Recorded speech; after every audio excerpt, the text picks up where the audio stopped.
Iván, ¿cómo ves?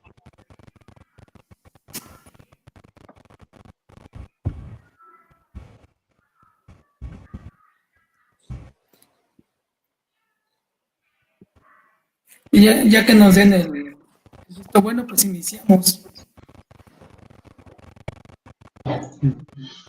¿Qué pasó? ¿Listos? Ya,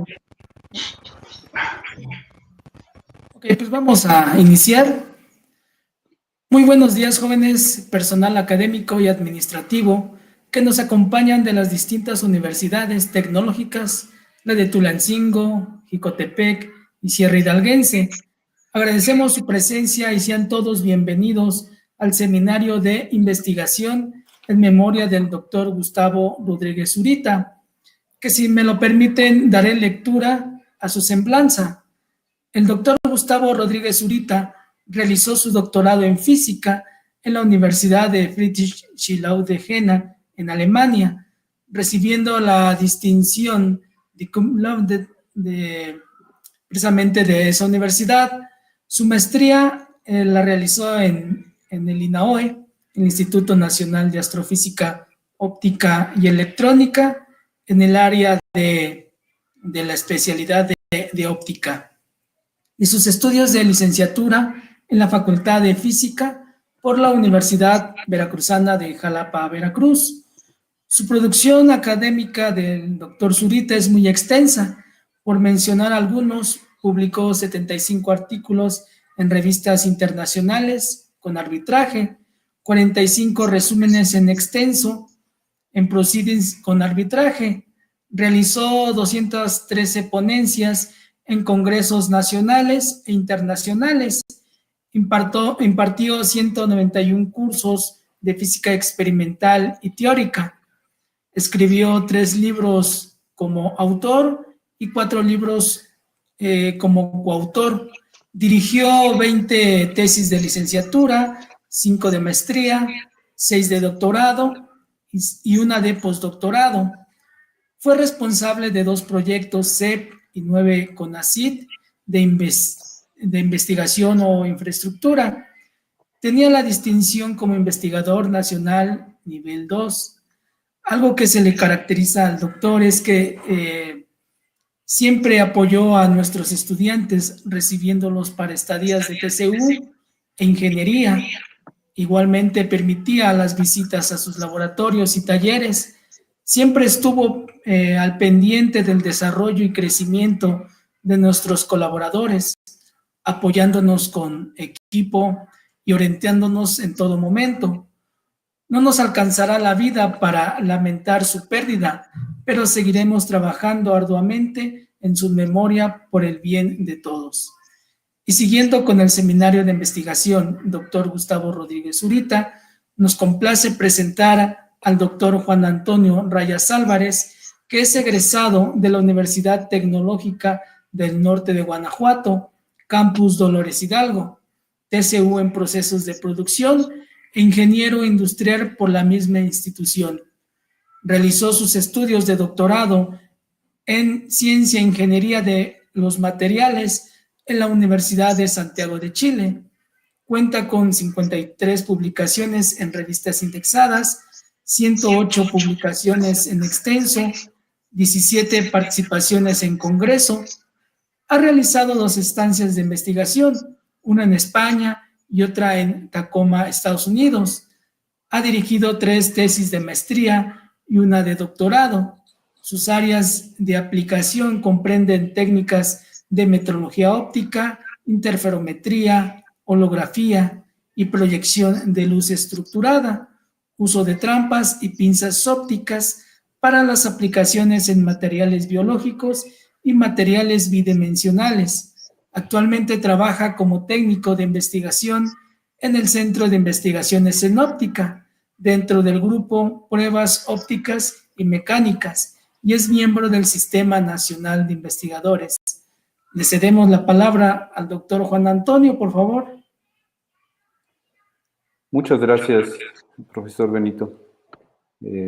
Gracias por la introducción.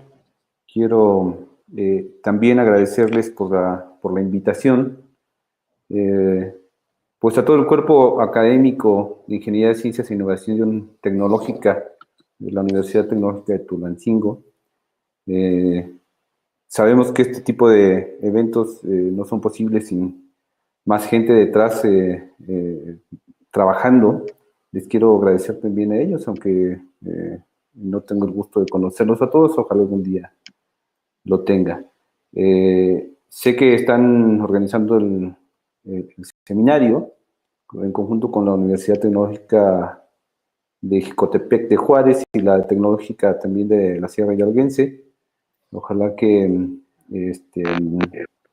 pueda servir de algo a los estudiantes y a los profesores que la escuchen. Me uno también al enorme gesto, agradecimiento y tributo que hacen al doctor Gustavo Rodríguez Zurita. Bueno, pues voy a platicarles un poco del recorrido que he tenido a lo largo de de conocimiento del aprendizaje de la metrología óptica. Me solicitaba el doctor Iván que al ser egresado de una universidad tecnológica, pues de alguna manera podría servir para que los estudiantes de estas universidades tecnológicas del estado de Hidalgo pudieran no tomar un ejemplo, sino saber que se pueden lograr cosas importantes para todo el mundo, ¿no? Particularmente para los estudiantes de estas universidades tecnológicas. Pues este largo camino en la metrología óptica comienza en Dolores Hidalgo. Esta ciudad, que es la cuna de la independencia nacional, es conocida por esto. También por ser el lugar en el que nació José Alfredo Jiménez, compositor mexicano de música vernácula, muy importante. En la ciudad en la que también se produce mucha alfarería, cerámica, también algo de talavera. Por muchos años se ha hecho esto, es la principal actividad industrial económica del municipio. Ahora también está comenzando a producir vinos de muy buena calidad y la industria vitivinícola pues también ha estado pegando fuerte. En el año de 1994, la Universidad Tecnológica, el sistema de universidades tecnológicas puso una universidad en la cabecera del municipio, y en 1997, después de estar trabajando en el negocio familiar, que era una tortillería, pues me decidí a ingresar. Yo hice la preparatoria en la Ciudad de México, en el Instituto Politécnico Nacional, pero después la familia decidió irse a vivir precisamente a Dolores Hidalgo, y después de estar 4 años sin estudiar, decido entrar a esta universidad tecnológica. Esta universidad en ese tiempo solamente ofrecía procesos de producción, comercialización y administración. Así que decidí entrar a procesos de producción, ya que en la preparatoria había estudiado yo técnico industrial en una de estas vocacionales del Politécnico, y era lo que más se acercaba a lo que yo venía haciendo. Así que pues ahí comenzó la aventura, y precisamente uno de los cursos que teníamos en la universidad era uno de metrología. Este curso de metrología pues fueron los primeros pasos, y yo les quiero más o menos explicar lo que aprendí en esos tiempos, ¿no? Que la metrología pues es la ciencia de las comparaciones, la ciencia de las mediciones. Medir es comparar.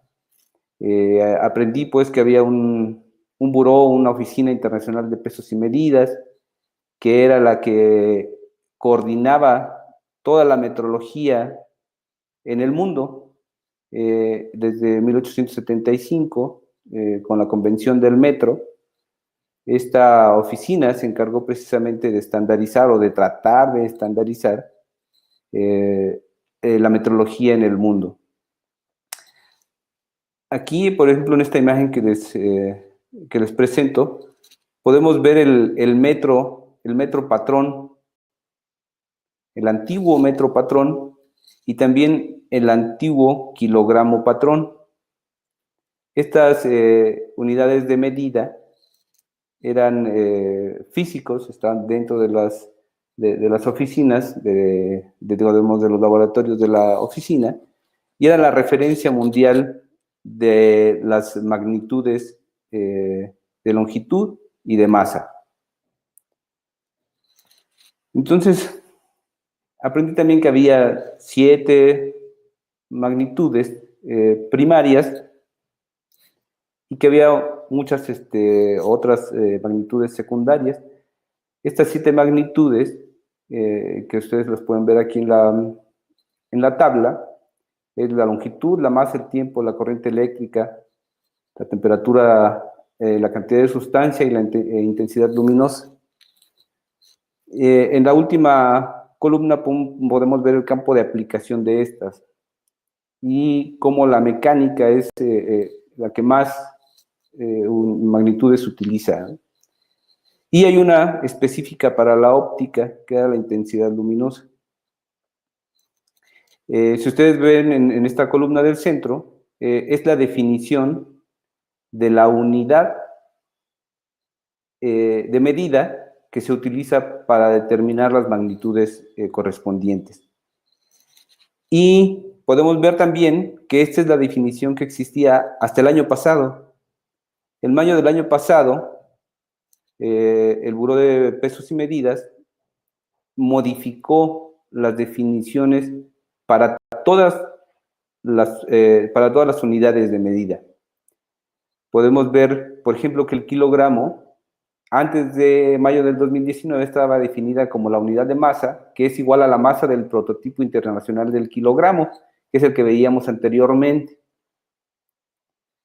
En algún tiempo, me parece que antes de 1960, el metro también estaba definida como la distancia que tenía el prototipo patrón que estaba guardado en la oficina.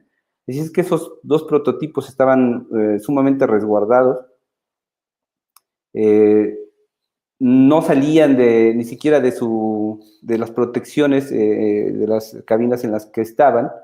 Por ejemplo, el kilogramo, que estaba definido desde 1889 hasta 2019 de esta forma, salió de voy a ir hacia atrás, salió de su protección solamente 3 veces en más de un siglo, ¿no? Para precisamente poder compararse con los otros patrones secundarios y con los patrones que tiene cada país para saber su comportamiento, ¿no?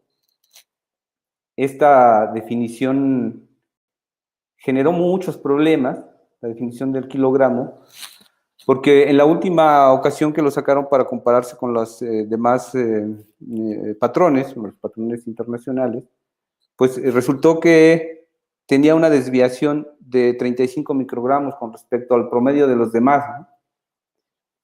Pero como este era el patrón y era la definición así lo decía, pues lo que se hizo fue que todos los demás se supusieron que estaban mal, excepto el kilogramo patrón, o lo que le llaman también la gran K, y esa corrección se tuvo que hacer en todo el mundo, ¿no? 35 microgramos.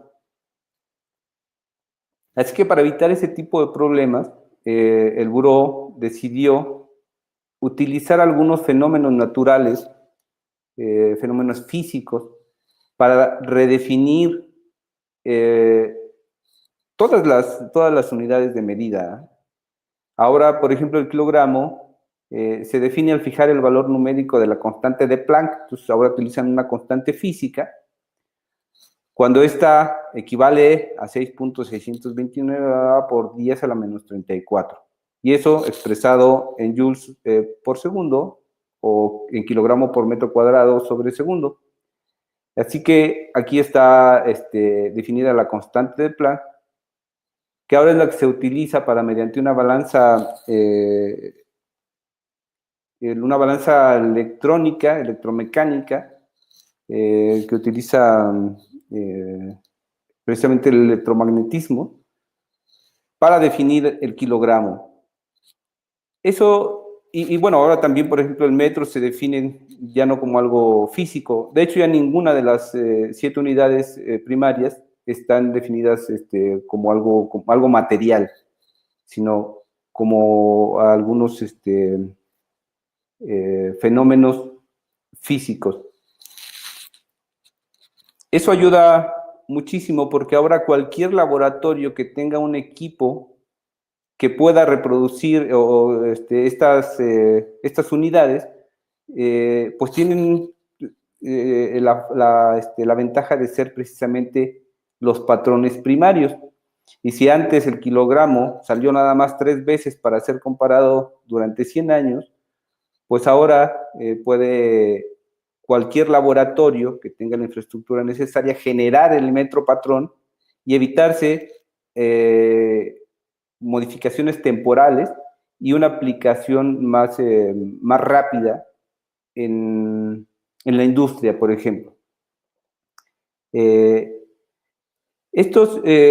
Bueno, también aprendí cosas importantes de la metrología, como la incertidumbre, la calibración, la tolerancia y la trazabilidad. Sabemos que cualquier medida que nosotros realicemos con cualquier instrumento no es exacta, no repite durante mucho tiempo, y sobre todo si las mediciones se están haciendo en diferentes condiciones. A ese cambio, a ese rango que uno tiene de mediciones pues no precisas, ¿no? Sino que están un poquito equivocadas, le llamamos incertidumbre, porque realmente no sabemos a cuál de todas estas mediciones que hicimos que son diferentes hacerle caso. Entonces, la incertidumbre, toda medida tiene asociada una incertidumbre. Y sabemos también que cuando producimos cuando hacemos un bien material, cuando se elabora un producto para venta, regularmente se hace sobre algunas especificaciones de diseño. Las especificaciones de diseño no pueden ser solamente tener un solo valor, porque el equipo en el que se hace, pues también se desgasta, las condiciones en las que se fabrica también son diferentes, y entonces lo que hay que hacer es en las especificaciones señalar tolerancias. Entre menor sea la tolerancia, pues más difícil es fabricar el objeto. Y también entre menor incertidumbre, también es más complicado hacerlo. Cuando disminuimos la certidumbre y las tolerancias, podemos decir que la calidad del producto que se fabrica es mejor, pero entre mayor sea la calidad, pues más caro va a costar. Así que hay un compromiso entre las especificaciones de diseño, las tolerancias y las incertidumbres con las cuales se construye y se midan los objetos. Para hacer esas mediciones, pues es necesario un equipo, calibradores, máquinas de medición por coordenadas, equipos de medición, termómetros, etcétera, que determine precisamente qué tan lejos está la producción de las especificaciones con las que se tuvo que haber fabricado. Y esos equipos, pues no podemos irlos a comprar a la ferretería y empezar a utilizarlos sin saber qué tan bien o qué tan mal están haciendo las mediciones. Entonces, hay que calibrar los equipos. Y la calibración de un equipo no es otra cosa más que compararlo con algún patrón oficial. Entonces, sabemos que tenemos un valor real de una medición que es precisamente las unidades que tenemos en los laboratorios de metrología, los nacionales o los internacionales, y a partir de él tiene que haber una trazabilidad precisamente, que el valor real que se genera ahora con estas nuevas definiciones, pues pase, se materialice a los laboratorios de calibración nacionales, en los internacionales, no los nacionales, a los laboratorios de acreditación, que en México hay bastantes, y la EMA, la Entidad Mexicana de Acreditación, es la que se encarga precisamente de evaluar los laboratorios privados para que tengan su trazabilidad con el valor que se supone real. Y finalmente el instrumento de precisión, pues una vez que se calibra, que se determinan sus desviaciones con el patrón original, ahora sí puede hacer mediciones que tengan una validez formal en la industria, ¿no? Bueno, sabiendo un poco de esto de metrología, que aprendí durante algunos de los cursos que llevé en la carrera de procesos de producción, en el último cuatrimestre de la carrera se hace una estadía, creo que todavía se hace, el último cuatrimestre, de todas las carreras de técnico superior universitario, se hace una estadía como para practicar en la industria lo que se aprendió. Yo tenía oportunidades en ese tiempo, recuerdo, de ir a algunas empresas como Mave o Procter & Gamble o algunas otras empresas donde la producción pues es lo principal, es el principal trabajo, y de esa manera también sería un lugar idóneo para desarrollar mi estadía. Sin embargo, el profesor de matemáticas de aquí de la universidad estaba estudiando una maestría en el Centro de Investigaciones en Óptica, el maestro René Camacho, y él me invitó a que me fuera a hacer la estadía al CIO. Yo en un principio no quería, pero me convenció, me habló muy bien del lugar.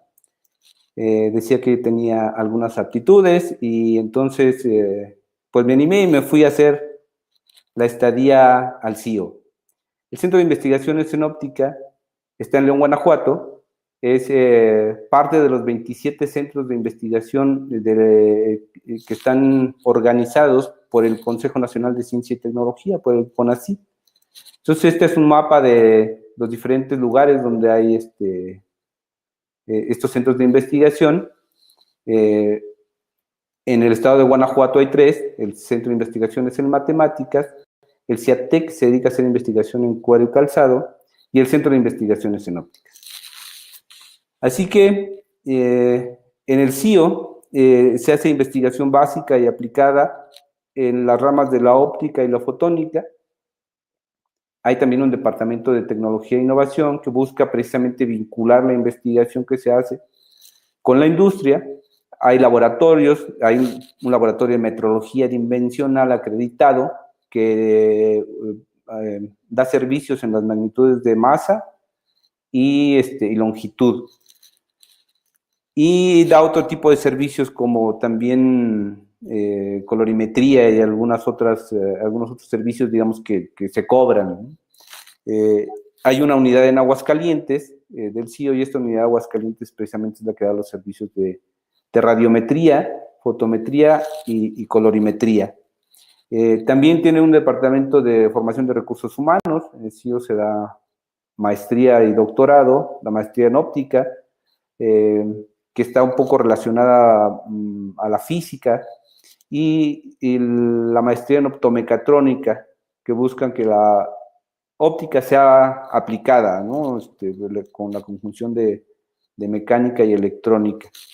Y hay un programa interdisciplinario entre varios centros de investigación, también mantienen un programa de maestría y uno de doctorado. Ahí, dependiendo del centro en el que esté inscrito el estudiante, pues es la aplicación o lo que va a aprender, la parte principal de lo que va a aprender. Y tiene la ventaja de que los estudiantes pueden estar en un centro de investigaciones o en otro, dependiendo de los cursos que se quiera tomar. Y bueno, también está el doctorado en óptica y el programa interinstitucional de ciencia y tecnología. Las actividades, hay muchas actividades académicas en el CIO para los estudiantes de pregrado, los estudiantes que están en el TCU o en la licenciatura o en maestrías de otras instituciones, como esta de los jóvenes de excelencia. Es un programa donde cuando los jóvenes estudiantes tienen buenas calificaciones, pueden acceder a venir a hacer una estancia en el CIO y les pagan algunas cosas, ¿no? La estancia y comidas y cosas por el estilo, pero hay que tener una buena calificación. También se pueden hacer prácticas profesionales, se pueden hacer las estadías, hay veranos científicos, los gobiernos estatales y federales. En el verano, cuando regularmente se descansa, sé que las universidades tecnológicas tienen estos sistemas cuatrimestrales, y el verano, pues también se van a clases, pero en otras universidades que tienen los sistemas semestrales, en el verano pueden asistir a estos centros de investigación, pueden asistir al CIO, a trabajar en el proyecto de algún investigador. Entonces, cuando yo ingreso a hacer mi estadía al CIO, pues no sabía casi nada de óptica. Y entonces, en el taller mecánico, en la dirección de vinculación, estaban generando precisamente un proyecto que se llamaba Cabinas de Comparación de Color. Era aquí en la imagen del centro, podrán ustedes notar que es una fotografía de una misma cabina con dos situaciones de iluminación distinta. Es muy común cuando uno va al supermercado, o sobre todo que va uno a comprar ropa, que las lámparas de iluminación de este lugar sean con unas características especiales para que las personas al comprar la ropa estén viendo precisamente el color que verían cuando están fuera de la tienda, porque algunos materiales presentan este efecto que se llama metamerismo, que bajo una condición de color, una condición de iluminación, perdón, se ven de un color y cuando están en una iluminación un poco distinta, se ve un color muy distinto. Entonces ven aquí las dos esferitas que son del mismo color, bajo la iluminación de la luz del día se ven muy parecidas, pero bajo la iluminación de estas lámparas que son cálidas, cambian mucho de color. La gente que hace este tipo de cosas como la igualación de colores para pintar automóviles, imagínense que van a pintar la puerta de un automóvil y no toman en cuenta el metamerismo de la pintura que están utilizando, la pintan bajo cierta condición, se ve igual para todo el auto, parece que todo el auto es del mismo color, y al momento de salir a la luz la puerta que pintaron se ve de un color distinto, ¿no? Entonces, en el CIO estaban generando estas cabinas de comparación de color que incluían diferentes tipos de iluminación, como la luz incandescente, la luz fluorescente o la luz del día, para que cuando se igualaran los colores en todas las condiciones se vieran idénticos, ¿no? Entonces, cuando utilizamos una luz fluorescente, ahora podemos comprar luces fluorescentes cálidas y frías. Entonces, unas están medias azules, otras están medias amarillentas, ¿no? La luz incandescente de por sí era siempre muy amarilla, y la luz solar se supone que es un poco más constante, y eso sucede por la cantidad de la contribución espectral de estas fuentes de iluminación. Más adelante vamos a ver un poquito de esto y les voy a recordar por qué las diferentes fuentes de iluminación tienen diferentes temperaturas de color, le llamamos. Lo que yo hice en ese tiempo, en la estadía, pues no fueron cosas de óptica. Yo hice el manual del usuario de la cabina, hice un balanceo de una línea de producción, hice cosas de ingeniería industrial, ¿no? Más de mantenimiento, de estudios de tiempos y movimientos. Y al final todo eso se quedó registrado en una tesina, que es la que uno reporta cuando termina, o en ese tiempo no reportaba, cuando terminaba de hacer la estadía para obtener precisamente el título. Y este es mi título de técnico superior universitario en procesos de producción. Y están ahí por ahí mis notas, creo que no se alcanzan a ver afortunadamente. Pero con ese trabajo que yo hice en el CIO, obtuve mi título de técnico superior universitario y al mismo tiempo pude conseguir trabajo en este centro de investigación. Afortunadamente, el trabajo que hice, según quien me contrató, fue suficientemente bueno y entré yo a trabajar al laboratorio de metrología óptica. ya eso ya fue en 1999, donde el titular del laboratorio, el doctor Ramón Rodríguez, y la doctora Amalia, quien dio una plática anteayer, ella era estudiante del doctorado y a mí me contrataron precisamente para apoyar a su proyecto doctoral. Era pues un trabajo temporal. Y entonces empecé a aprender de óptica. La doctora Amalia, les digo, anteayer dio una plática muy, muy buena sobre estos principios ópticos. Así que no voy a ahondar mucho. Pero sí les quería comentar, por ejemplo, este espectro electromagnético. Sabemos que la luz es una onda electromagnética, es una perturbación electromagnética y es exactamente de las mismas características que las ondas de radio. Antiguamente, cuando encendíamos nuestro radio en casa, pues lo que hacía era capturar precisamente las ondas electromagnéticas que se estaban generando en la estación de radio y que tienen alguna particularidad, alguna diferencia con la parte visible de precisamente estas perturbaciones, que es la longitud de onda. Aquí dibujamos una ondita y la distancia entre una cresta y otra cresta de esta perturbación cosenoidal es la longitud de onda. Y nosotros podemos ver precisamente en esta zona, desde una longitud de onda de 400 nanómetros hasta 750 nanómetros. Un nanómetro es una millonésima parte de un milímetro, entonces son cosas muy, muy pequeñas. Y aquí podemos ver, pues, por qué es que las lámparas cálidas las vemos rojas, porque emiten una cantidad mayor de longitudes de onda en este rango de los 700 nanómetros de los que emiten en las otras. Y viceversa, ¿no? Las lámparas de luz fría, pues emiten más longitudes de onda, más rayitos, más rayitos de luz, cerca de los 450 nanómetros que el resto, ¿no? Y entonces, también les platicaba a la doctora Amalia de estos fenómenos ópticos que se dan como la reflexión, como la refracción. La refracción es muy importante porque, bueno, la reflexión no hace falta explicarla mucho, ¿no? Se ve en un espejo y ahí está. Pero en la refracción sucede algo muy interesante, que es que la luz cambia de dirección cuando pasa a un medio, cuando cambia de medio, y este medio tiene una densidad óptica, un índice de refracción diferente al anterior, y cambia un poco de dirección. Eso le permite a las lentes, por ejemplo, converger la luz en un puntito, como una lupa cuando la ponemos al sol y podemos concentrar la luz de tal manera que podemos quemar hormigas y cosas por el estilo, ¿no? También tenemos absorción, que es natural. La luz, vemos que si tenemos vidrios teñidos en el auto, pues no pasa toda la luz, se queda mucha dentro de este medio, y esta es la absorción.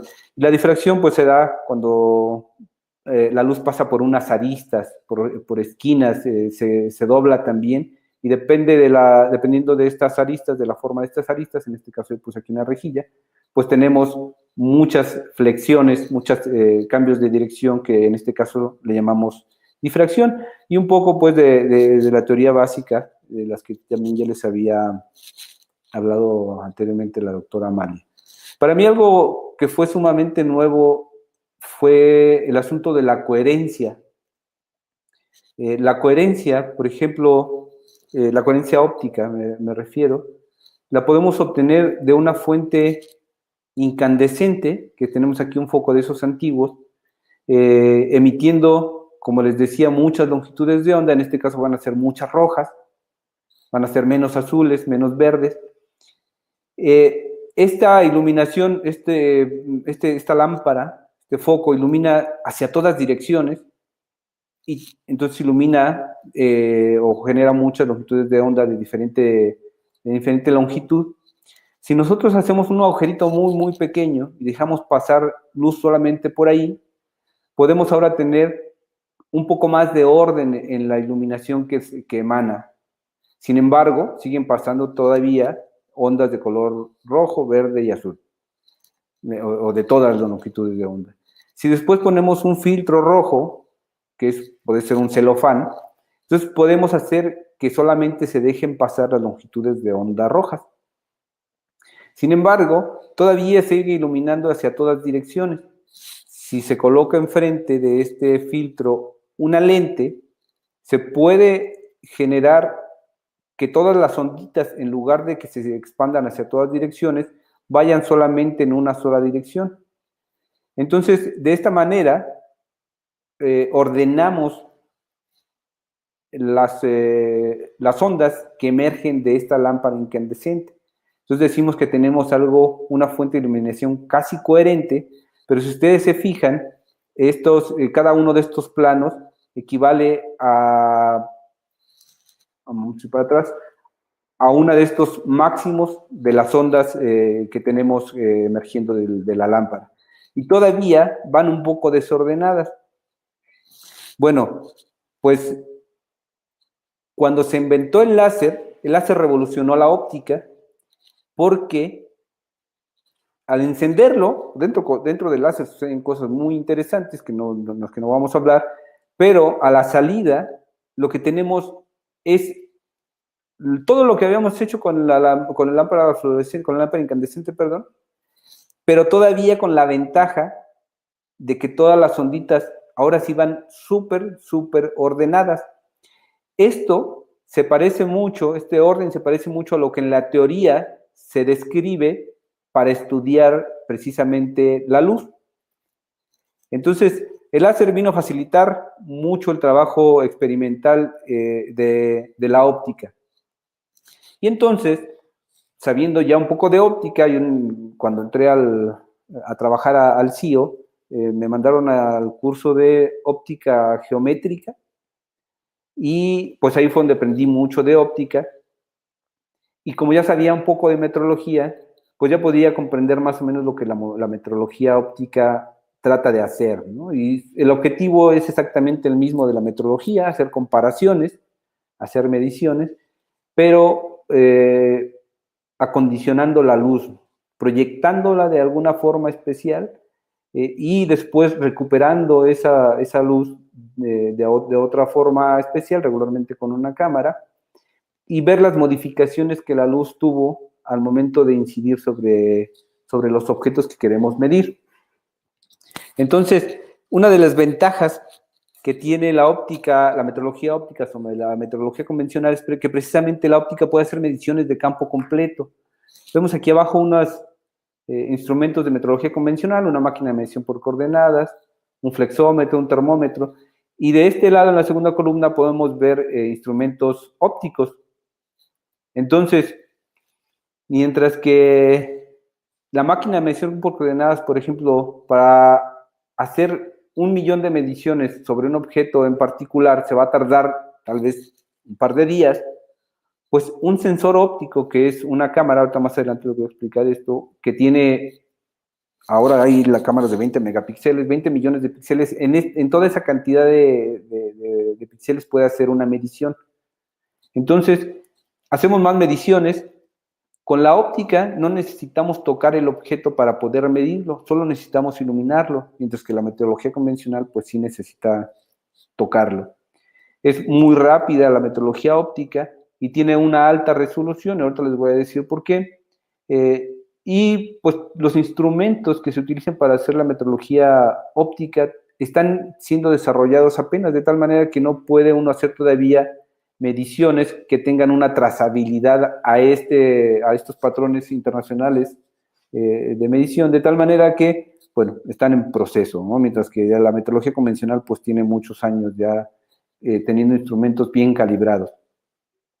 Este es el sensor digital del que les hablaba, que es una cámara digital, como la que tenemos en nuestros celulares. Del lado izquierdo aquí podemos observar una representación de una imagen capturada por estas cámaras, y miren aquí lo que hicimos un zoom, en este cuadrito sacamos esta cantidad de píxeles de los que tiene la cámara, y cada uno, la intensidad está representado por un valor entre 0 y 255 en la mayoría de los casos. Donde el 0 es negro y el blanco es el 255. Esto, al momento de pasarlo o capturarlo en una computadora, pues se ve realmente o se puede trabajar como una forma matricial, una matriz de datos, y en la computadora con diferentes software se puede hacer precisamente el procesamiento digital de estas imágenes. Y aquí abajo pues vemos las cámaras de laboratorio, y la principal diferencia con las cámaras que tenemos en los celulares, pues es que nosotros podemos utilizar en el laboratorio diferentes lentes, de tal manera de ver campos muy pequeños o campos muy, muy grandes. Y bueno, les decía que estaba ayudando yo al proyecto cuando entré al CIO, ya le estaba ayudando a la maestra, en ese tiempo la maestra Amalia, y estos fueron el primer trabajo en el que yo participé, en el que medía la influencia de la rugosidad de unas rejillas espécimen, en los que hacían interferometría de Moiré. Yo no tenía ni mucha idea de qué cosa era lo de la interferometría de Moiré, pero gracias al apoyo de la doctora Amalia, me enseñó un montón de cosas, a los cursos que estaba llevando en el CIO, pues poco a poco fui entendiendo de qué se trataba. Y entonces, con la luz coherente que les comenté anteriormente, es muy fácil hacer interferencia. Y entonces aquí dibujamos unas onditas, dos onditas independientes, que cuando se suman, estas son idénticas, cuando se suman lo que tenemos una onda igual, pero de mayor amplitud. Sin embargo, en este caso, cuando también se suman, pero una de las ondas está adelantada, está desfasada, digamos, medio periodo a la anterior, entonces tenemos interferencia destructiva. Entonces, es muy interesante cómo sumando luz nos puede dar más luz, o sumando luz nos puede dar oscuridad. Si los desfasamientos entre una y otra ondita no son de media longitud de onda, sino de una fracción, pues lo que tenemos es que esta amplitud se va disminuyendo hasta obtener total oscuridad. Y es lo que podemos ver, por ejemplo, en estas burbujitas de agua, donde se hacen interferir dos frentes de onda y provocan estos patrones de interferencia que son también, se ven como franjas. Si en lugar de tener una sola ondita tenemos un tren de ondas, tenemos muchas ondas, y como les decía, en el láser van todas formaditas, entonces hablamos de un frente de onda y de una fase del frente de onda, que es precisamente la posición de ese frente de onda a lo largo del desplazamiento de la ondita. Y podemos ver cómo de tener este frente de onda que le llamamos plano y hacerlo incidir sobre un objeto de forma irregular, cuando refleja, pues el frente de onda también se deforma. Y entonces, si comparamos el frente de onda deformado con uno de referencia, lo que vamos a obtener precisamente es interferencia constructiva y destructiva, que nos da patrones de franjas que nos revelan, en este caso, la forma del objeto en la que se reflejó la luz, ¿no? Esto es un interferómetro de Michelson, en donde tenemos un láser aquí a la entrada, estamos solamente dibujando dos haces, dos rayitos. Esto de todo el láser. Esto gris que se ve aquí, pues es un divisor de haces, un espejo semirreflejante, una parte se refleja, otra parte se transmite. Después, donde se refleja y se transmite los rayitos, ponemos dos espejos, de tal manera que hacemos que se refleje la luz hacia el mismo lugar donde venía, y esto va a provocar que al llegar al divisor, ambos haces reflejados de ambos espejos se junten en la dirección a esta cámara, que la estamos viendo aquí como una pantalla de proyección.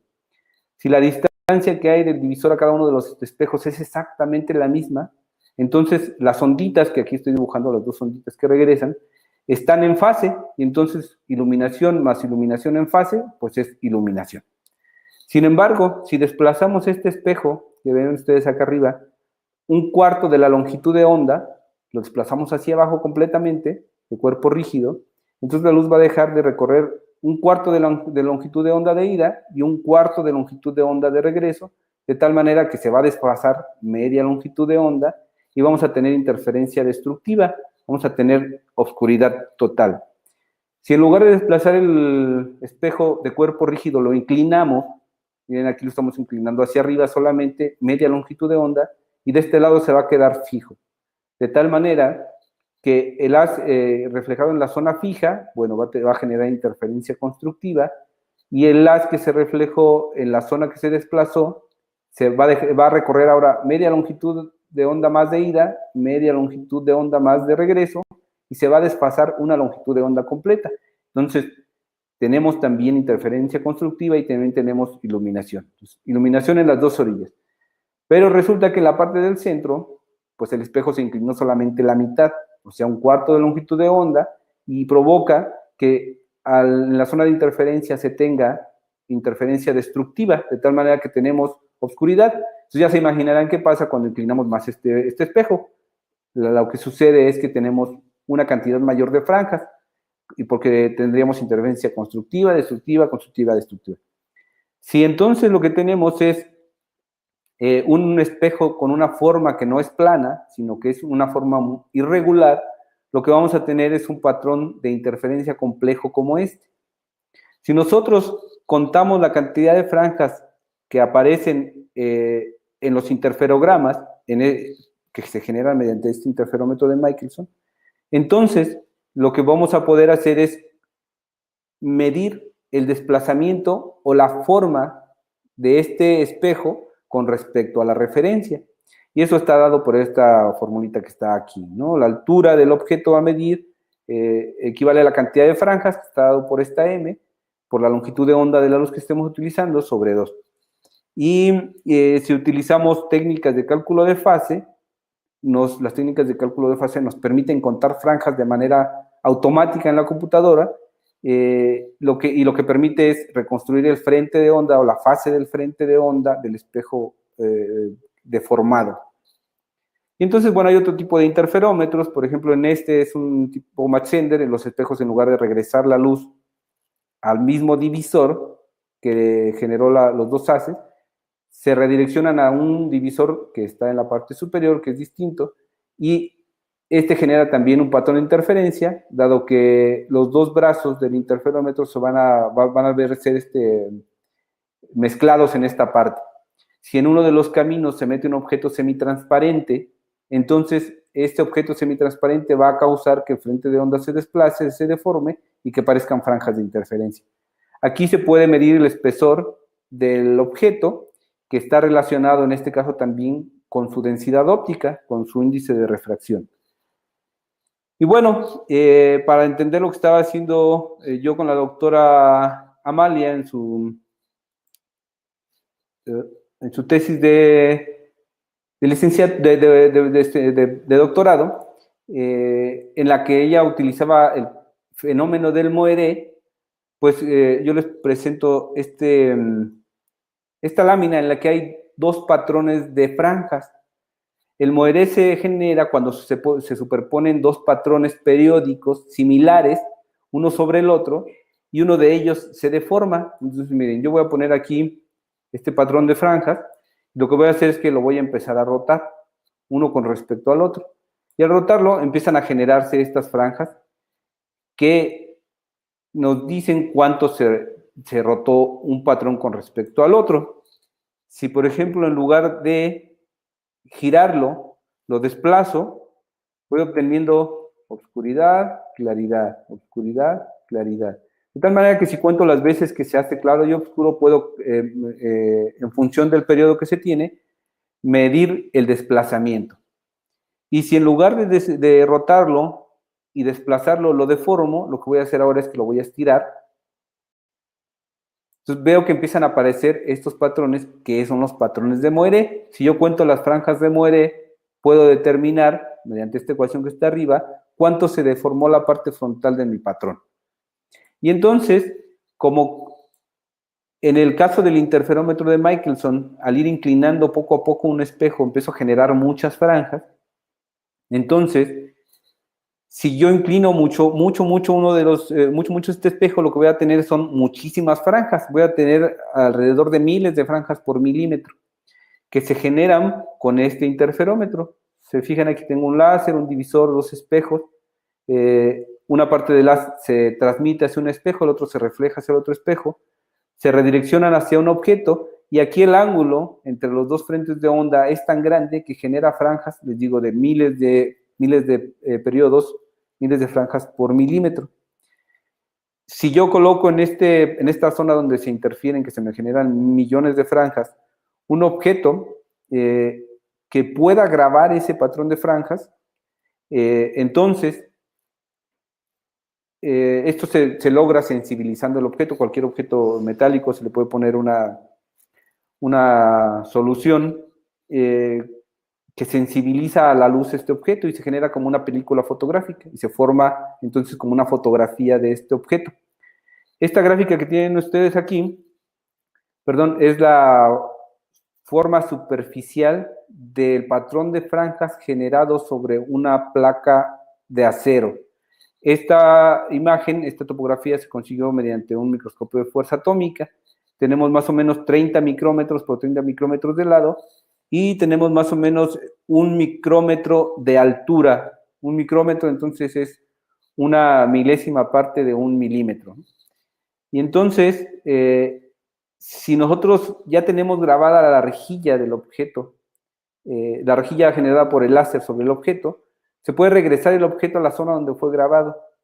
Y entonces al regresarlo, ya tenemos los dos patrones de franjas que se necesitan para hacer moiré. Uno que está siendo formado por el láser y otro que ya está grabado sobre el objeto. Esta es una cámara que está observando los patrones de franjas y al deformar el objeto se forma el moiré. No podemos ver las franjas grabadas sobre el objeto porque son de muy alta frecuencia y la cámara no tiene tanta resolución. Pero sí podemos observar el patrón de moiré y al contar las franjas del patrón de moiré, pues podemos medir la deformación del mismo. Y eso es lo que estaba haciendo la doctora Amalia en su tesis de doctorado, que yo ya fui aprendiendo con el tiempo. Al mismo tiempo, otro de los artículos de la doctora Amalia trataba de interferometría de moteado. Ella ya también presentó desde su presentación lo que es el moiré, cómo se forma. Y también aprendí esta técnica y entonces en el 2002 obtuve mi título de licenciatura en Ingeniería Industrial en la misma Universidad Tecnológica en la que hice el TCU. Regresé, antes del 2002, pues regresé, antes la licenciatura y el TCU no estaban unidos. De hecho, el título no lo daba la misma universidad. En este caso, el gobierno del estado de Guanajuato generó una universidad virtual y todos los cursos de esta universidad virtual que se daban para obtener la licenciatura se ofrecían dentro de la misma universidad tecnológica. Así que lo que hice fue regresar a la universidad tecnológica a llevar estos cursos y en la parte de mi proyecto de licenciatura, pues propuse medir el módulo de elasticidad, el módulo de Young de un material superelástico, usando precisamente interferometría. Entonces, generé un arreglo experimental que tenía un dinamómetro, estaba jalando una muestra de hule látex, acá ustedes pueden ver las franjas de interferencia. Generé un interferómetro, idéntico al que utilizaba la doctora Amalia, una cámara que capturaba los patrones, y mientras iba desplazando, jalando con el dinamómetro la muestra, iba midiendo los patrones de interferencia que se generaban. Medí entonces la cantidad de franjas y con la ecuacioncita que les mostré anteriormente, se pudo determinar la deformación. La carga me la daba el dinamómetro, medí la geometría del arreglo, de tal manera que pude calcular el esfuerzo, también la deformación, y medir el módulo de elasticidad del hule látex, que resultó en 875 kilopascales. Y entonces ahí obtuve mi título de licenciado en Ingeniería Industrial. También les pongo aquí mis notas, que también afortunadamente no se ven. Otra de las cosas que aprendí fueron las técnicas de luz incoherente, en las que no se genera interferencia. Sin embargo, sí se genera patrones de franjas similares a los que se generan interferencia, para igual contarlos, determinar su fase y poder medir algunas magnitudes físicas, en este caso longitud. Y esta, por ejemplo, es una diapositiva en la que se proyecta una línea láser. Esta línea láser como se ve en la animación de arriba, están pasando en esta animación la sombra de una vara sobre un auto. Cuando la sombra pasa sobre el auto, se deforma, no es la misma que se observa cuando está sobre la calle. Y determinando esas deformaciones, se puede reconstruir la forma tridimensional de los objetos. En el laboratorio se sustituye la sombra por algo más controlado, que es una línea láser, y determinando la deformación, en este caso D, pueden obtener la altura del objeto, relacionándolo con el ángulo que hay entre la iluminación y la observación. Algo similar se hace con proyección de franjas. También la doctora María les dio ya una buena plática, una buena introducción de lo que es proyección de franjas. En lugar de proyectar una sola franja, se proyectan muchas, se determina la deformación de cada una de las franjas y se puede calcular también la altura de los objetos. Les comentaba ella que se reconstruyó con esta técnica de proyección de franjas la máscara de Pacal. Esta máscara de Pacal fue, al final, la reconstrucción fue presentada en la Pinacoteca de París, en Francia, porque la máscara original no puede salir por ningún motivo del Museo Nacional de Antropología, y entonces se replicó esta, se presentó en Francia, se presentó en Puebla, se presentó en varios museos de la República. Con esta misma técnica de proyección de franjas, se reconstruyó o se pudo determinar la planicidad de embujes. Los bujes, cuando las empresas los maquinan, los producen, ya tienen una forma bien controlada. Sin embargo, cuando esta empresa automotriz los instalaba en esta dirección que ustedes están viendo aquí, es la dirección de un auto, cuando los instala, los mete a presión y los deformaba. Y entonces les interesaba saber qué tanto los estaban deformando cuando los estaban montando en la dirección. Y esta dirección completa, pues no entra en cualquier máquina de medición por coordenadas y no podían hacer una frecuencia de medición tal que les permitiera a ellos determinar la planitud de una de las caras de estos bujes. Así que el laboratorio de metrología dimensional que les digo que hay en el CIO, cuando le solicitan un trabajo que ellos no pueden hacer, regularmente recurren a nosotros y, utilizando técnicas de luz coherente o incoherente, podemos hacer estas mediciones en particular. Montamos un arreglo de proyección de franjas, ustedes pueden ver aquí un proyector de diapositivas, de esos que son muy antiguos, para proyectar el patrón de franjas, y una cámara que los está observando. Tampoco pueden ver ustedes aquí una frecuencia muy alta de franjas, pero utilizando esta técnica podemos reconstruir la parte frontal en la que se aplica la fuerza cuando se montan los bujes. Y de este lado, bueno, hay un buje que esta cara también ellos la querían medir, y en el centro hay una flecha que provoca una sombra que no deja medir completamente. Así que lo que se hizo fue poner dos proyectores, uno de cada lado, se reconstruyó una mitad y luego la otra mitad de la superficie, y se pudo recuperar esta forma tridimensional.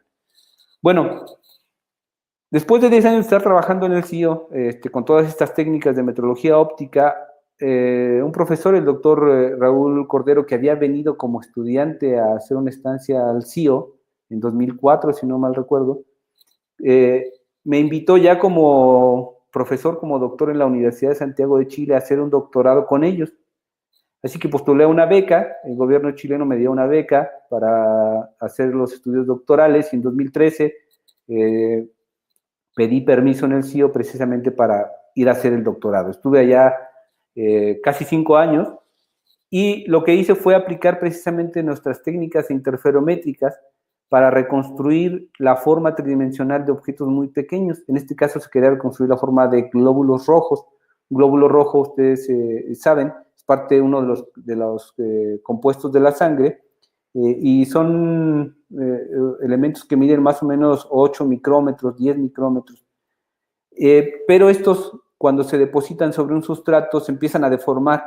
Entonces, se querían medir sin que se deformaran, y lo que se hizo fue que se construyó este microscopio interferencial. Es un microscopio muy, muy normal, con la única diferencia de que tiene incluida una trampa óptica.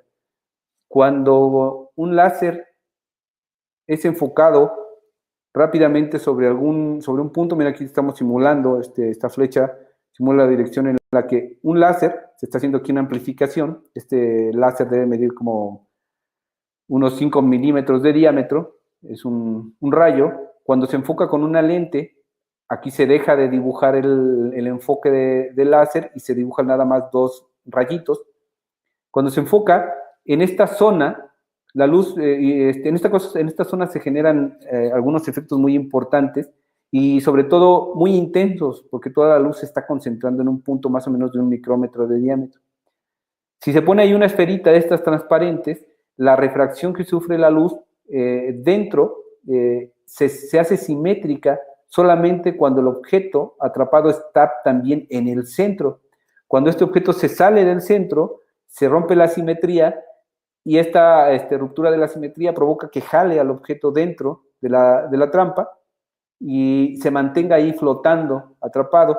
Entonces, generamos un interferómetro de Michelson y un interferómetro de Mach Zehnder, que son los que vieron ustedes anteriormente, para medir precisamente uno por transmisión y el otro por reflexión, las 2 caras de un glóbulo rojo mediante este dispositivo que ven ustedes por aquí. Está un poco complicado de explicar, pero tenemos un láser infrarrojo que viene por aquí, sigue este camino rojo, se va reflejando, y en esta zona es donde se enfoca y se pone el glóbulo rojo, mientras que acá arriba tenemos un láser azul, un láser de 405 nanómetros de longitud de onda. Perdón, doctor Reyes, sí. Perdón, no se ve tu puntero. Ah. Gracias. Gracias. Ahora sí. Entonces tenemos el láser infrarrojo por aquí abajo que genera la trampa, ese camino rojo. Aquí se pone el glóbulo rojo y ahí se atrapa. En la parte superior tenemos un láser azul que sigue este camino. Aquí se divide el haz y hace que siga precisamente el camino, los 2 caminos azules. El haz azul pasa entonces por el glóbulo rojo y se interfiere, y la cámara que está aquí, la cámara 1, captura unos interferómetros, unos interferogramas. Perdón. Y la cámara 2 que está acá ve la reflexión del glóbulo rojo y la reflexión que se genera adrede con un semiespejo. Ambos redireccionan hacia esta zona, hacia la cámara, donde también observamos los patrones de interferencia. Entonces ven ustedes aquí arriba los patrones de interferencia para la transmisión y los patrones de referencia para la reflexión. Esta esferoide, este círculo que se ve aquí, es el glóbulo rojo. Y entonces, con la interferometría, podemos reconstruir la parte superior, la parte inferior del glóbulo rojo, las 2 caras, y haciendo un poquito de procesamiento digital de imágenes, se pegan ambas y se puede obtener la forma tridimensional de los glóbulos rojos. Y bueno, estas las voy a saltar, es un poco estamos en el tiempo. Y este trabajo, con ese trabajo tuve el doctorado en Ciencias de la Ingeniería por la Universidad de Santiago de Chile. En 2017, al finales de este año 2017, me reincorporé al CIO y pues ahora trabajo en conjunto con la doctora Amalia Martínez en el grupo de pruebas ópticas y mecánicas. Entonces este es el largo camino que he recorrido en la metrología óptica desde que salí de la Universidad Tecnológica del Norte de Guanajuato hasta que en la Universidad de Santiago de Chile obtuve el grado de doctor en Ciencias de la Ingeniería. Y bueno, pues les agradezco su amable atención. Muchas gracias, doctor Juan Antonio.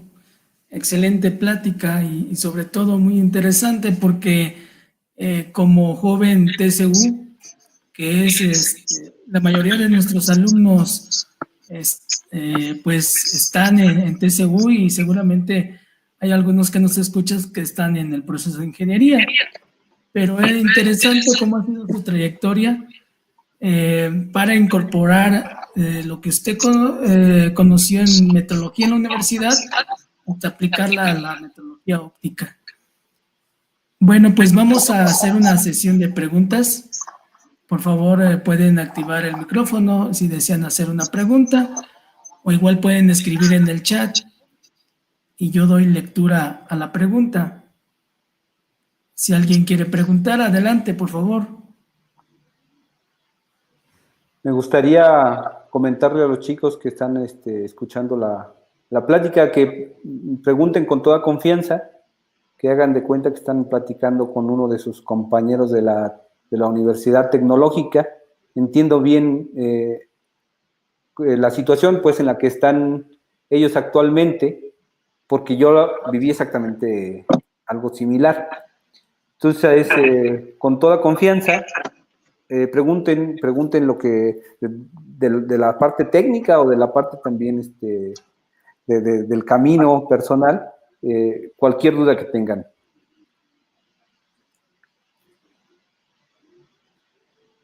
¿Alguna pregunta, jóvenes? Los de procesos industriales, que habló mucho de ello.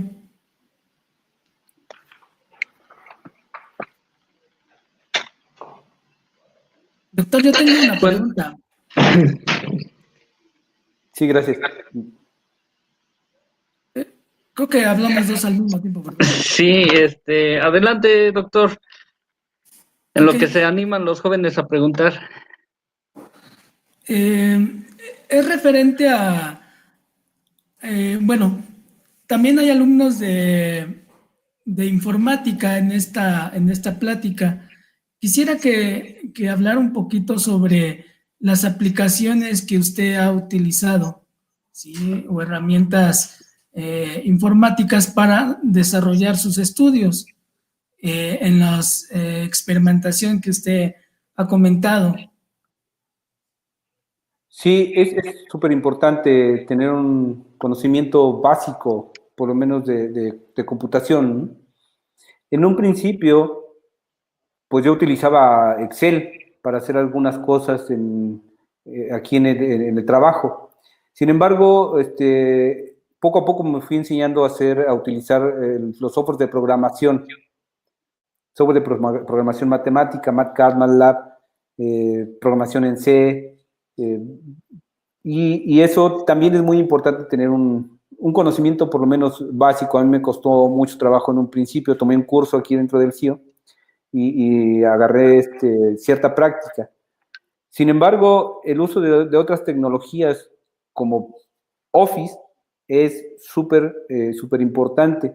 Estuve un tiempo en una estancia en Almería, en España, en una plataforma solar, y ellos, como tienen mucha interacción con sus clientes, y sus clientes no utilizan software especializado para hacer, para programación, entonces ellos absolutamente todo lo hacen en Excel.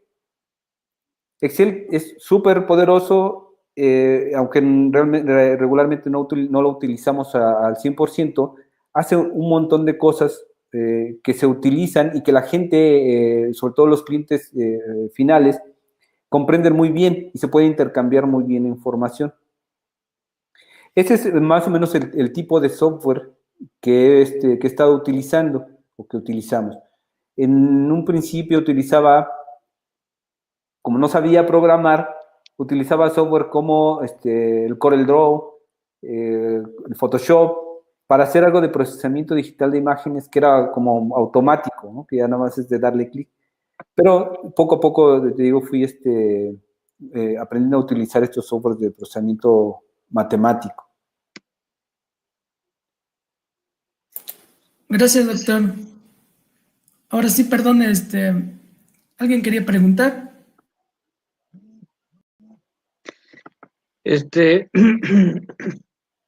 Un servidor, Ángel Monsalvo, doctor, pues una buena conferencia, sobre todo sobre la óptica, estos patrones y cómo nos ayudan, bueno, la óptica, cómo nos está ayudando en la medición. Yo lo que quería preguntar es, en algún momento esta tecnología podrá migrar al dibujo 3D, ayudarnos al dibujo en 3D. Oh, sí, sí, excelente anotación.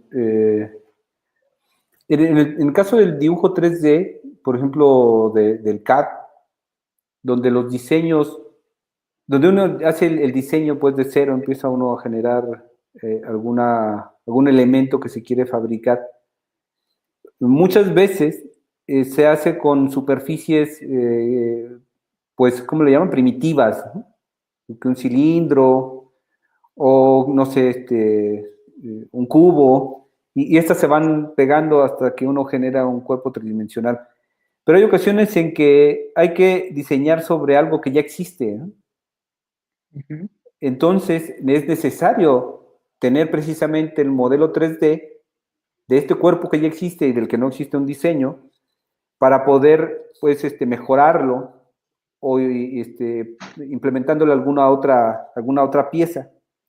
Entonces, estas técnicas de reconstrucción tridimensional se pueden acceder, se pueden accesar a meter al software de diseño mecánico y a partir de ello seguir con la modelación tridimensional. Entonces, son herramientas como complementarias. Por ejemplo, ahora hay un estudiante, un egresado de la Universidad Tecnológica de Tulancingo, Luis Enrique, que está trabajando precisamente en nuestro grupo y él está haciendo un escáner tridimensional que sea portátil. Todo lo que ustedes vieron, que les presenté ahora, pues está regularmente dentro de un laboratorio bajo condiciones especiales. Y Luis Enrique lo que está haciendo es que lo va a hacer portable, lo va a hacer compacto y lo va a poder, o la idea es que al finalizar su proyecto de maestría, pueda sacarlo del laboratorio y escanear piezas en la industria o que no estén dentro de un laboratorio. Y te digo, esa complementariedad entre los softwares de modelo mecánico con los escáneres tridimensionales es factible. Sí, gracias, doctor. Buena ponencia y gracias por sus conocimientos que hoy nos compartió. Gracias a ustedes. Aquí en el chat ya están haciendo algunas preguntas. Voy a leer algunas de ellas. Ismael López Ortiz nos dice, para la calibración, ¿en dónde se puede consultar para obtener el patrón de medida para calibrar correctamente?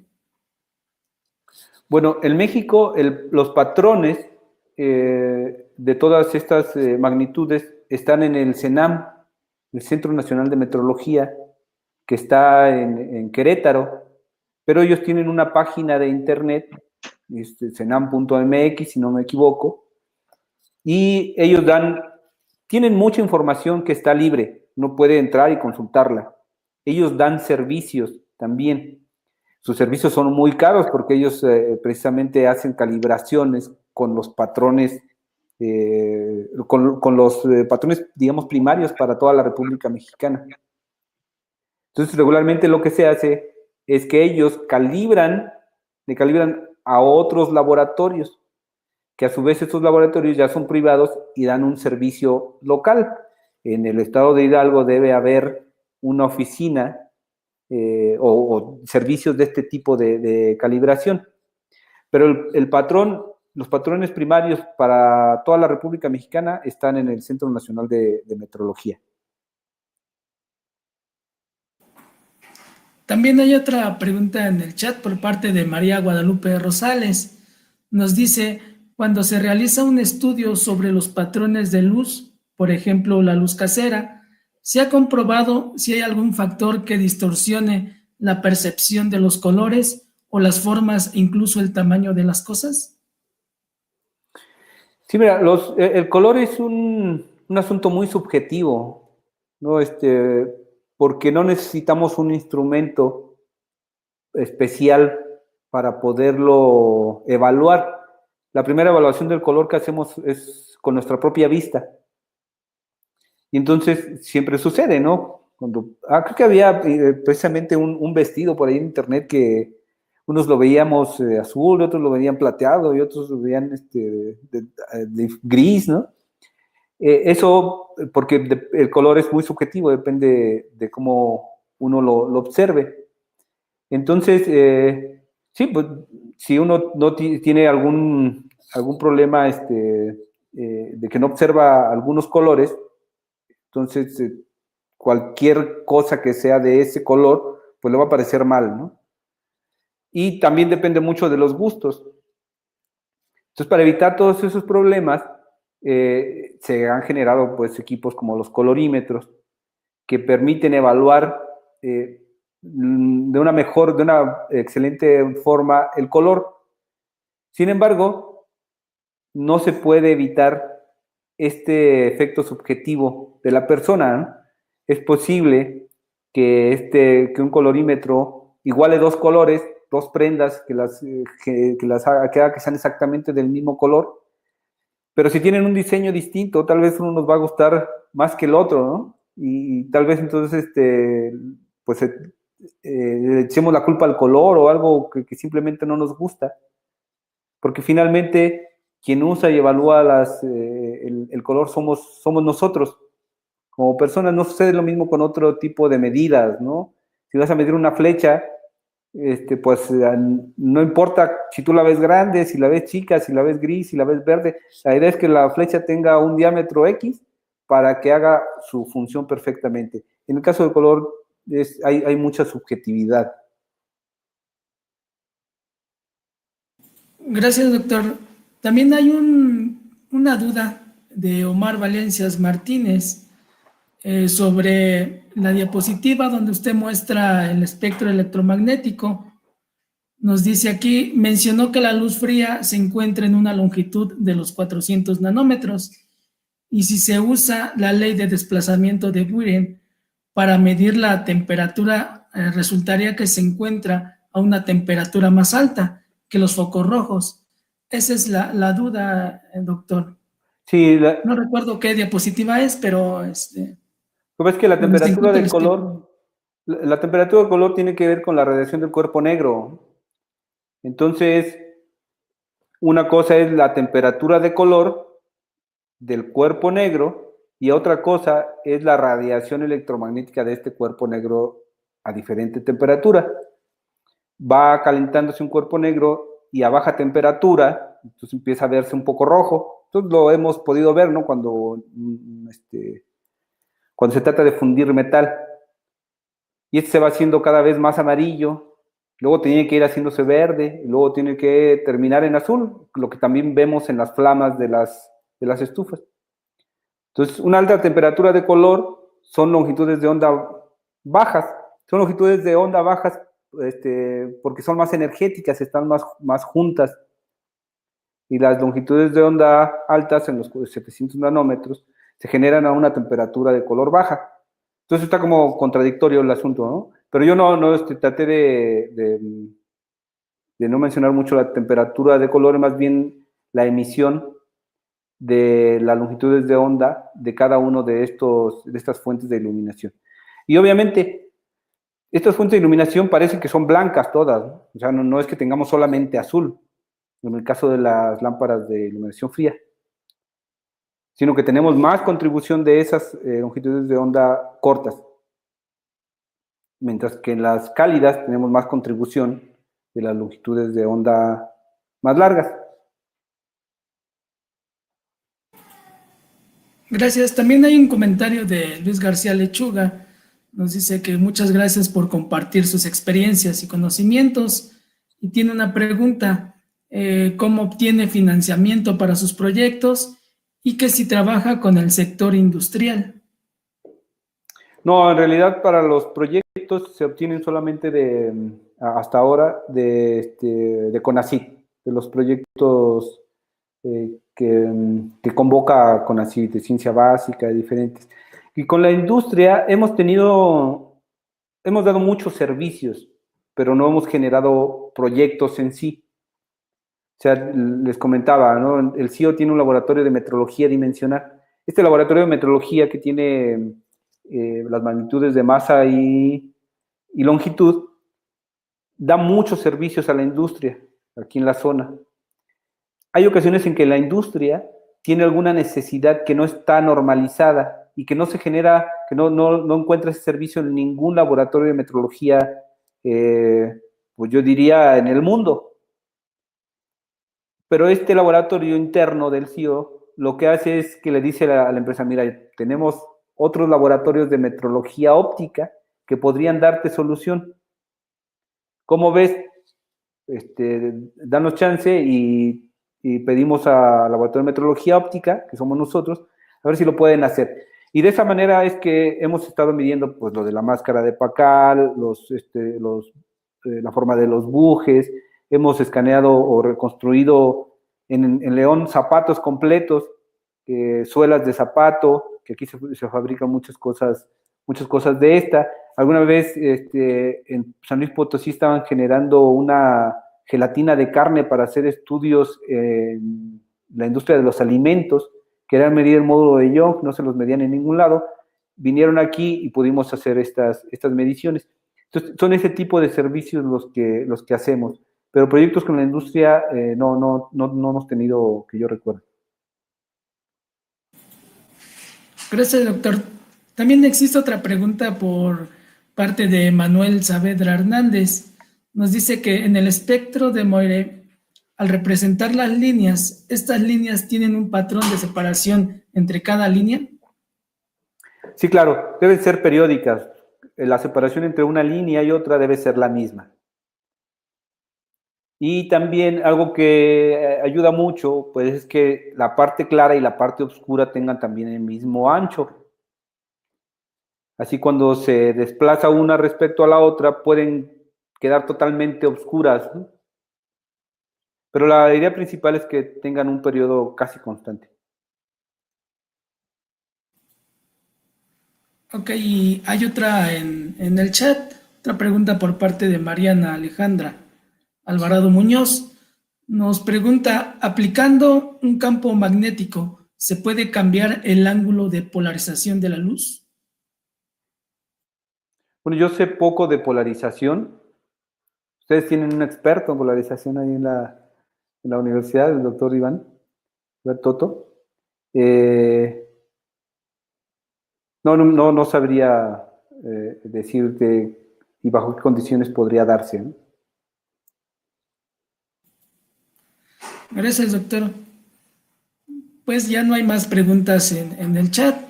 No sé si alguno quisiera abrir su micrófono para hacer una de las últimas preguntas antes de entregarle el reconocimiento. ¿Me permite hacer una pregunta, doctor Benito? Adelante. Sí, muchas gracias, doctor. Me subo también al comentario que hizo el maestro, el maestro Ángel Monsalvo por la presentación que hoy nos acaba de dar, y de todo el recorrido importante que tuvo que hacer para su preparación. Me gustaría, quiero preguntarle, doctor, si hubo algún obstáculo técnico para este último trabajo que hizo en el doctorado, para doctorarse. Si se encontró con algún problema técnico, y cómo es que lo pudieron resolver. Sí, gracias. Este último proyecto del doctorado fue muy complicado, ¿no? Y problemas técnicos hubo muchos y regularmente se resuelven por la falta de tiempo y por la falta también muchas veces de equipo, de una manera pues un poco artesanal, pero al mismo tiempo tratando de, como muy ingeniosas, ¿no? Yo tenía un problema con la reflexión del glóbulo rojo. El glóbulo rojo, les digo, está flotando, la trampa lo mantiene atrapado más o menos a unas 30 micrómetros por encima de un portaobjetos de vidrio y está inmerso en un líquido, en un fluido. Entonces, resulta que la reflexión del glóbulo rojo es muy poca. Había más reflexión del portaobjetos, que del mismo glóbulo. Y bueno, el portaobjetos tiene también una peculiaridad, es que tiene que ser muy delgado. Debe medir al orden de 150 micrómetros. Esos son comerciales y uno los puede comprar. Pero lo que voy es que no se puede quitar y cambiar por otro elemento que refleje menos la luz. Y entonces, bueno, estuvimos probando varias cosas, como pintar el portaobjetos, pintarlo de negro en la superficie reflectora para que precisamente reflejara menos, porque el color negro absorbe mucho la iluminación. Y estuvimos pues intentando muchas cosas y al final lo que hicimos fue pintarlo con un marcador estos de tinta fuerte, así como por error. Habíamos puesto una marca pues encima del portaobjetos, nada más para observarla, y al final pues eso fue la forma en la que pudimos solventar este problema técnico, de los cuales le digo pues hubo muchos, solo que ahorita me vino a la mente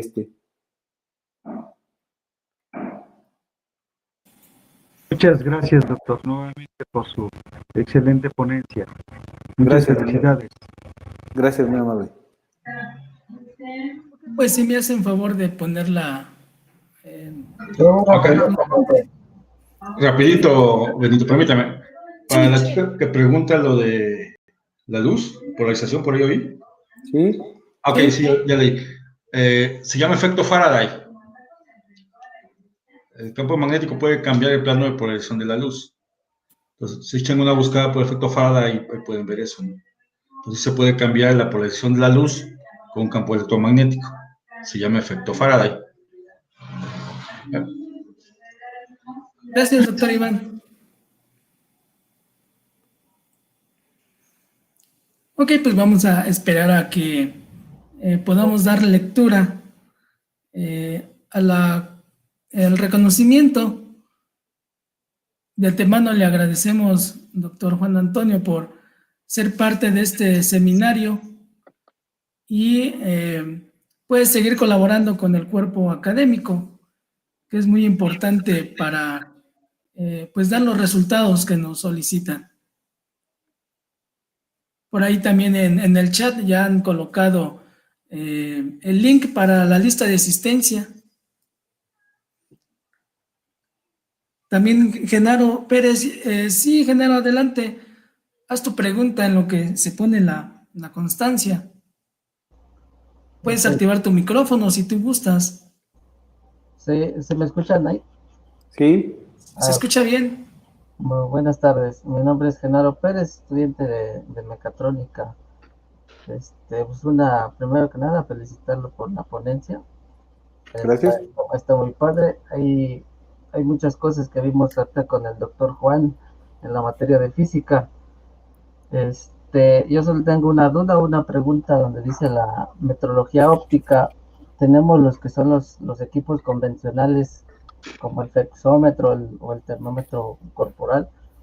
Quiero saber una duda, ¿qué tan precisos son un ejemplo, el sensor de óptica en medición de la comparación del flexómetro, ¿verdad? Si tienen una precisión del 100%, 90%, 80%, como ahorita actualmente en la contingencia en la que venden los equipos para medir la temperatura. Sí.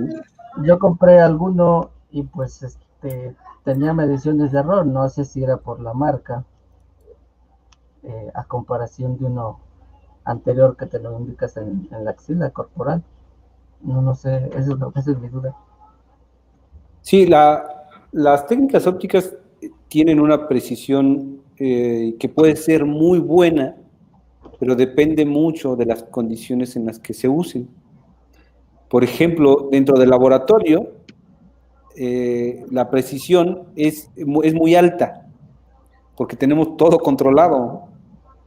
Cuando los sacas, sobre todo estos que son interferómetros, cuando los sacas ya al mercado, ahí como que depende mucho de la calidad de cada instrumento. La técnica es de alta precisión, pero la aplicación puede verse, en la aplicación puede verse un detrimento en esa precisión. Yo compré hace poco también un oxímetro. El oxímetro, ya saben, mide la concentración de oxígeno en la sangre. Por esto del COVID es importante medirse la concentración del oxígeno. Y me costó 400 pesos. Es malísimo el oxímetro. Yo lo compré precisamente porque estaba muy barato, comparado con otros que había visto que costaban 1,500, 2,000 pesos. Y tú los ves y es la misma estructura, la misma forma.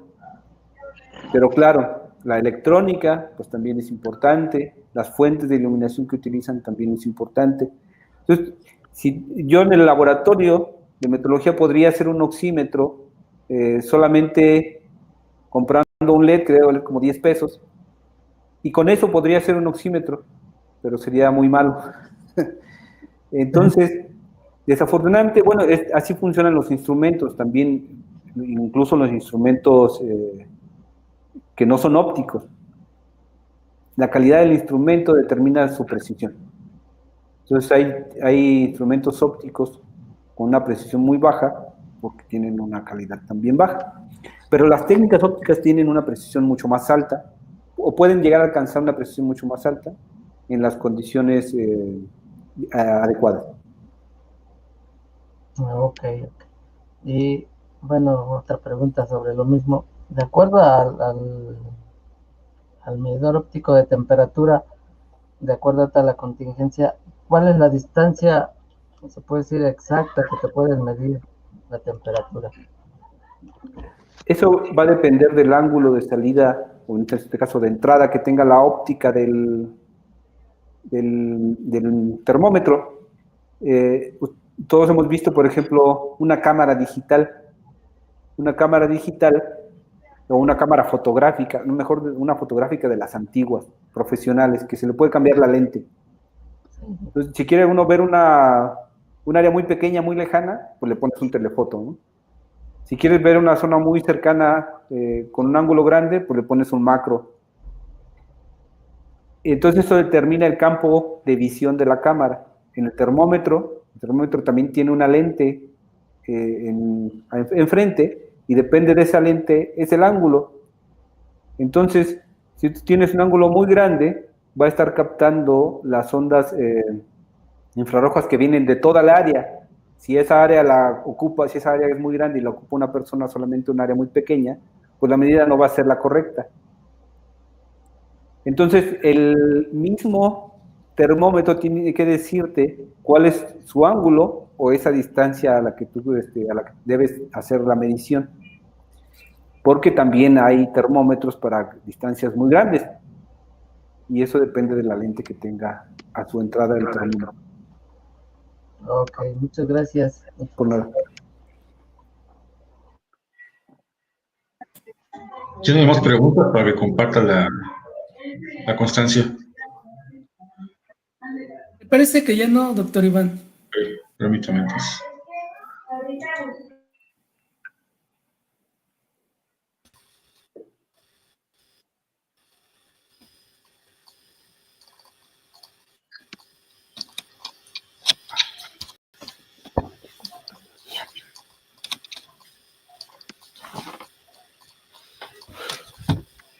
Ok, ya lo observo.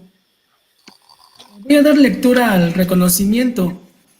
La Universidad Tecnológica de Tulancingo otorga el presente reconocimiento a el doctor Juan Antonio Rayas Álvarez por impartir la conferencia El largo camino de la metrología óptica de TCU a postdoctorado. en el seminario de investigación Dr. Gustavo Rodríguez Zurita, del 23 de noviembre al 3 de diciembre. Atentamente, ser, saber, hacer, convivir. José Antonio Zamora Guido, rector de la Universidad Tecnológica de Tulancingo. Pues muchas gracias, doctor Antonio. Estamos agradecidos por haber impartido esta conferencia muy importante para nuestros alumnos. El agradecido soy yo. Estoy muy contento que me hayan invitado.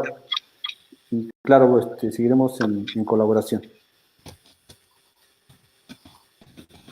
Muchas gracias y también a nuestros alumnos participantes docentes. Les agradecemos hayan unido y permanecido en esta plática. Nos estaremos viendo el día de mañana con otra plática, dando seguimiento a este seminario en honor al doctor Gustavo Rodríguez Zurita. Los saludamos desde la Sierra Hidalguense y desde Tulancingo.